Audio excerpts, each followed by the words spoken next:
How are you doing? I hope you're doing well.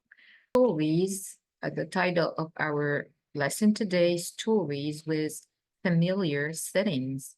So we will understand what is a story and what are familiar settings. This story is about a boy called Abdullah who lives in a mountain village in Malaysia. Abdullah catches butterflies and sells them to a local craft shop. He uses the money to buy special porridge for his grandfather. So, I want to ask you some questions before we start as pre-reading questions. Is Abdullah a good person from your point of view according to this short introduction? Yes. Why do you think that? Because he uses the money to buy porridge for his grandfather. So he sells the butterflies to get money to help his grandfather. Okay, perfect. So what else? So according to this introduction, with whom does he live? And what does he bring for his grandfather? He lives with his family, and it seems clearly that he lives with his grandfather. And maybe when we're going to go through the story, we'll discover that he lives with his mom as well. And what else? What does he brings for his grandfather? He brings porridge. And we will know during the story why does he bring his grandfather porridge. Abdullah's morning. Before we go to the text itself, I want to focus on some words like readily. Readily is something very old with a very loud sound. Okay. Satchel. Satchel is a bag, like the cross bag. We wear it these days. Shrugs. When you shrug, like you move your head in a way that you don't agree on something or you don't like something. Snatches, like when you grab something quickly. Weave, like when you weave a basket, a net, you use a needle and a thread and start to stitch something, to weave it, to make like when we use the palm trees to make baskets, so we weave these baskets. When we weave a carpet, for example, when we um weave clothes, something like that, weave nets. Okay, so we went through these words quickly, and part of your work now in the blog is, or in the session, is to search on these words through Google and look for them in different pictures and different meanings and find the meaning of them, the antonym and the synonym of these words. Now it's time for a reading. I'll try to go quickly through the lesson because, as you know, we have a limited recorded session, so I have to go quickly. Abdullah's morning. Each day, Abdullah sets off for school. He shrugs into the straps of his satchel and snatches up his butterfly net from beside the door. So it seemed that he doesn't like going to school because he shrugs in the straps of his satchel, his bag, and snatches up his butterfly from beside the door. His mother puts a papaya and banana and flat pancakes for his lunch. So his mom is a willing mom. She prepared the food for him. She smoothes his hair, and tells him to study hard. His mom wants him to be a good person, study hard, and listen to the teacher because she wants him to do better than weave baskets and catch butterflies for the rest of his life. So she doesn't want him to keep catching butterflies and weaving baskets. She wants him to be in a good position, to be like a doctor, engineer, or any job, any good job in the future, not just to weave baskets and catch butterflies.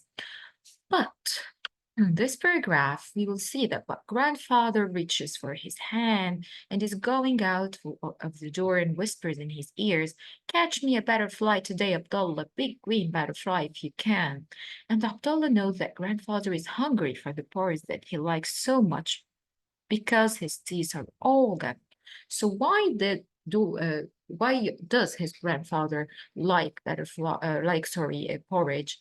Because as you see, he doesn't have any teeth.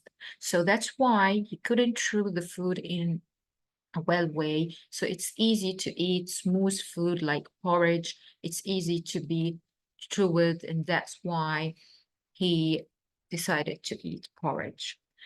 So, as you see here in the text, I have many questions. After reading the text, I wanted you to read each paragraph together. You can work in groups, and if you want to work in pairs, it's okay.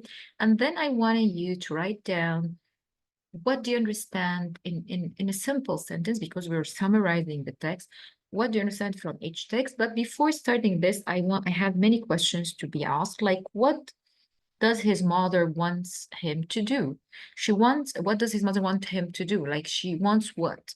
She wants him to study hard, listen to the teacher, because she wants him to do better than weaving baskets and catching butterflies. And you can find the answer here, by the way, or from your understanding. So you who answers, thank you for your answer. I appreciate it. I like it.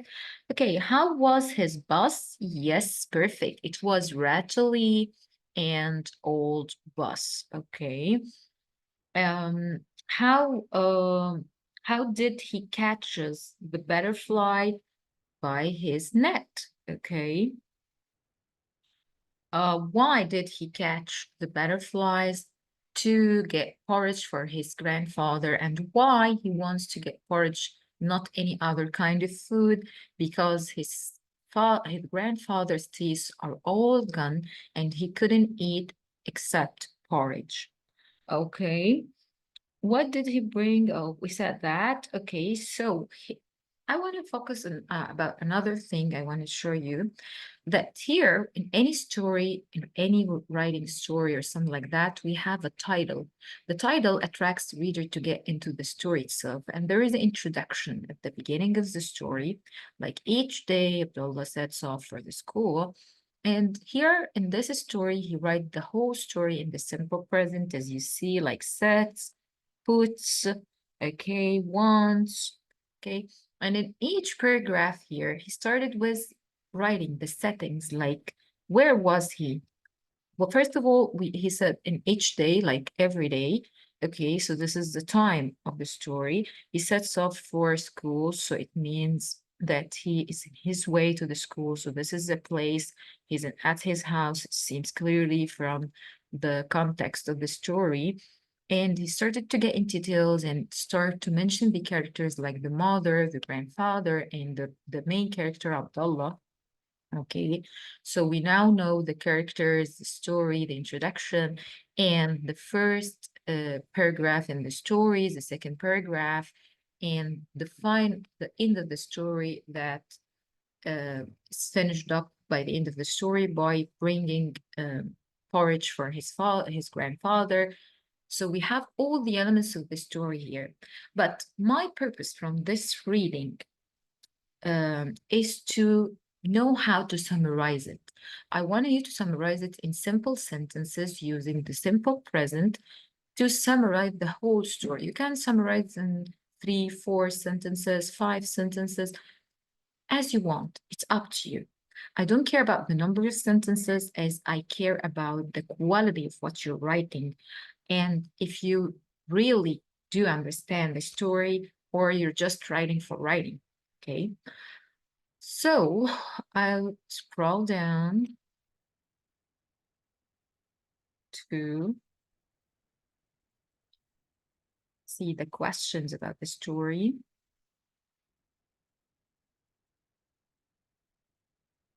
Here is the rest of the story because the story is not over, but I need to erase this.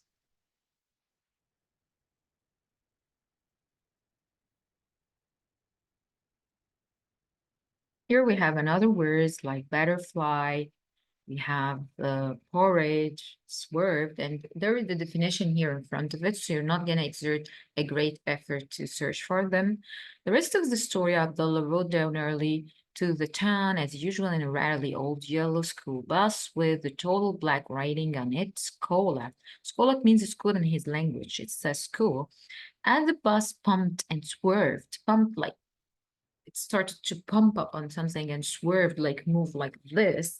Okay, down the mountain. Abdullah kept watch out the window, twirling his net, twirling his net.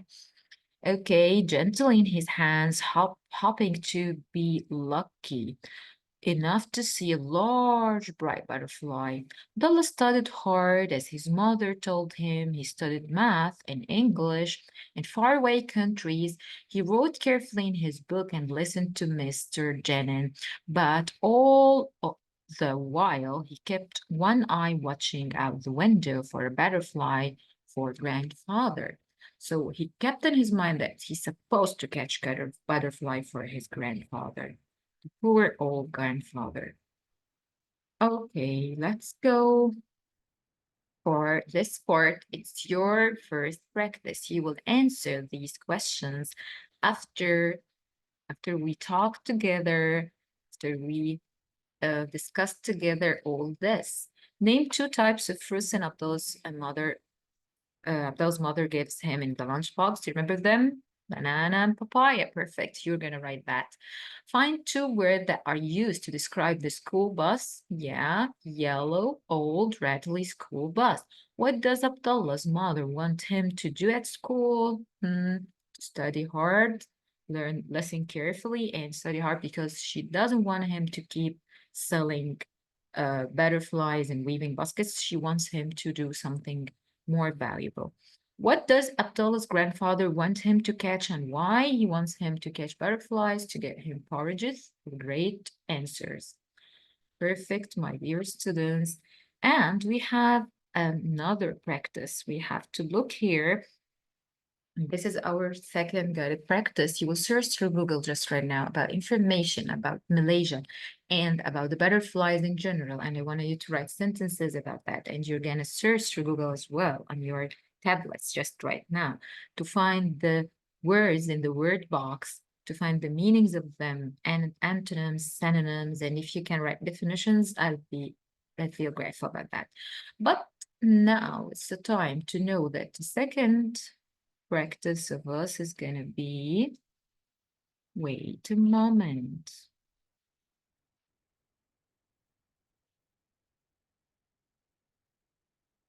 Is here. What do you think? Use phrases from the story with your answers. You will read these questions and answers about it, and this is our homework. What about you? Do you think it's important to work hard at school? Will it help you in the future? Work with a partner about and get your answer. And here are the questions of the independent practice. Like, how would you describe the road that leads down to the town of Abdullah's village? Do you think Abdullah is well-behaved and why? Why do you think Abdullah's mother tells him to study hard? When grandfather asks him to catch a butterfly, he whispers, why do you think this is? So it's your part. I'm waiting for your answers. If you need help, I'll go around and see.